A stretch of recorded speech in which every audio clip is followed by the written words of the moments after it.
खनन तो लीगल हो रहा है। मैंने कहा लीगल करते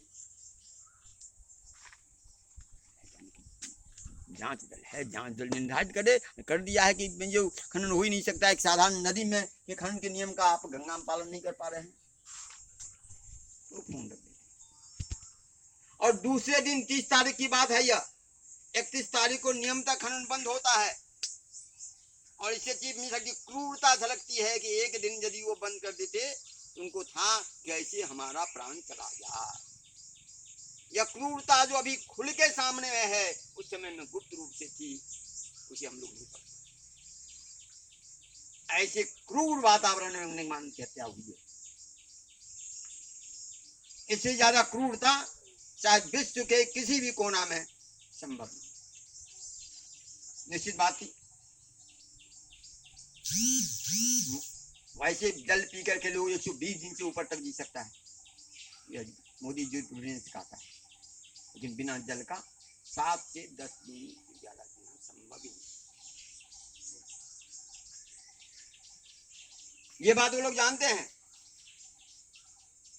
इससे आप देख रहे क्रूरता कहां थी उस समय में। सूक्ष्म रूप से कितना स्पष्ट है कि किस ढंग से निगमान को मारा गया और मारने का उद्देश्य क्यों था, क्या था। निगमानंद को तो नष्ट कर ही देंगे, क्योंकि सब जानता था निगमानंद हमारे सिद्धांत को पूर्णतः आत्मसात कर लिया। तो निगमानंद को तो नष्ट करेंगे ही, और उनके तथाकथित परिवार वालों को पहले से मिला के रखा था। जो 43 दिन तक जॉली ग्राउंड हॉस्पिटल में है, उस सबको पता है, कोई देखने के लिए नहीं आता है। और घटना के बाद सबको दौड़ के चला आता है कि कौन हत्या किया है। माफियाओं के पैसे से आना, उनके द्वारा ही होटल में टिकवाना, उनके द्वारा ही सब खर्चा देना, और उन्हीं का मौत पीछे होके बोलना, या क्या एक ही दिन में वो षड्यंत्र हो गया।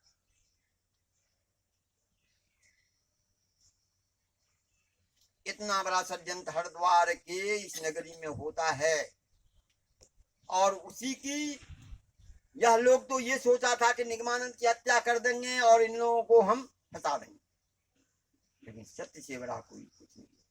सत्यदेव बहुत बड़ी, सत्य प्रतिष्ठित होके रहेगी। लेकिन हमें ये लोग जवाब दें, निगमानंद की हत्या के बाद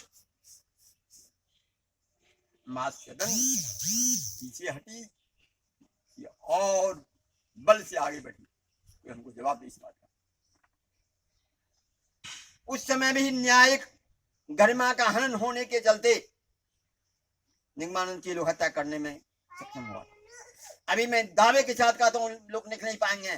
भारतवर्ष का दुर्भाग्य है कि भारतवर्ष के सुप्रीम कोर्ट के एक ऐसे उच्चतम बिंदु पर बैठा हुआ व्यक्ति है जिसे न्याय का मौलिक ज्ञान नहीं, या यदि ज्ञान है तो फिर भ्रष्टाचार के तहत वह उसी दबा। मैं घोषणा करता हूं और मैं अनेक पत्र दे चुका हूं। उसी परिस्थिति में एक ट्रिपलिंग सा ऑर्डर लेकर के और गंगा में खनन खोल करके, ताकि पुनः मां सदन के संत एक से एक बलिदान हो जाए। देखते रहेंगे तो हरिद्वार के संत महंत तो अपने आसन से उठना उन्हें बहुत बड़ी बात, उल्टे हमारे विरुद्ध बयान मानते। इस विषम परिस्थिति में यह काल बहुत छोटा होता है। लोग शासन करने वाला बहुत छोटे समय में आता है। अनंत काल से, अनादि काल से चली आ रही है, अनंत काल तक चलेगी। उस धारा के छोटे से प्रवाह में लोग अपने आप को उपस्थित करके अपने हम क्या है ये दिखला देता है। लेकिन प्रवाह सत्य ही रहती है, असत्य वहीं पर। यह सत्य का जो प्रवाह है, वह निगमानंद का जो बलिदान है, वह व्यर्थ नहीं जाएगा।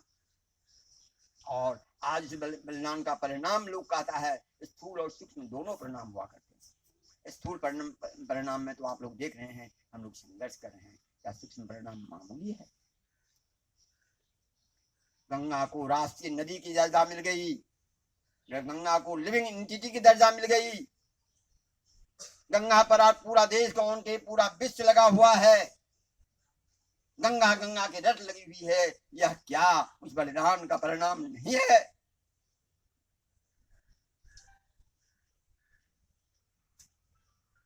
जिस मासूम की आवाज को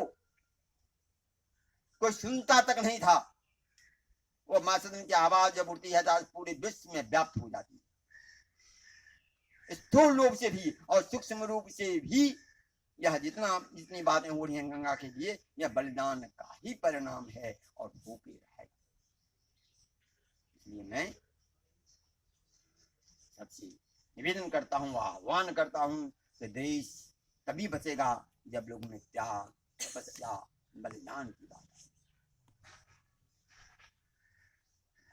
लोग इसी बात को समझे, मानव के आदर्श को अपनावे।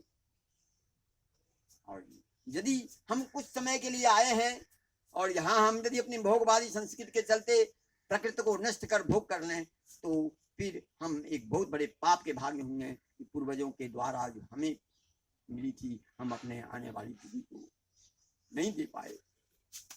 यह एक कलंक का युग होगा, कलंक का समय होगा। इसलिए हम उससे बचें।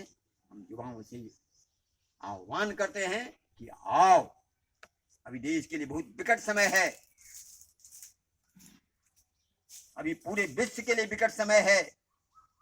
या भारतवर्ष आवे, युवाओं आओ और अपने आप को आगे करके दिखलाओ कि नहीं, हम नष्ट नहीं होने देंगे। हम अपने पूर्वजों से प्राप्त हमारी जो निधि है, उस निधि को हम अपने आने वाली पीढ़ी को उसी रूप में सुपुर्द करेंगे, बल्कि उससे और उज्जवल, सत्य से प्रतिष्ठित, धर्म से प्रतिष्ठित, संस्कार से प्रतिष्ठित, त्याग तपस्या से प्रतिष्ठित, निर्भीकता से लोगों को बढ़ने का आह्वान करेंगे, लोगों को बढ़ने का रास्ता देंगे। इसी के साथ हम नाम देते हैं और आप उनसे आग्रह करते हैं कि आप कोई भी निर्माण के बारे में कोई अपना संदेश देना चाहें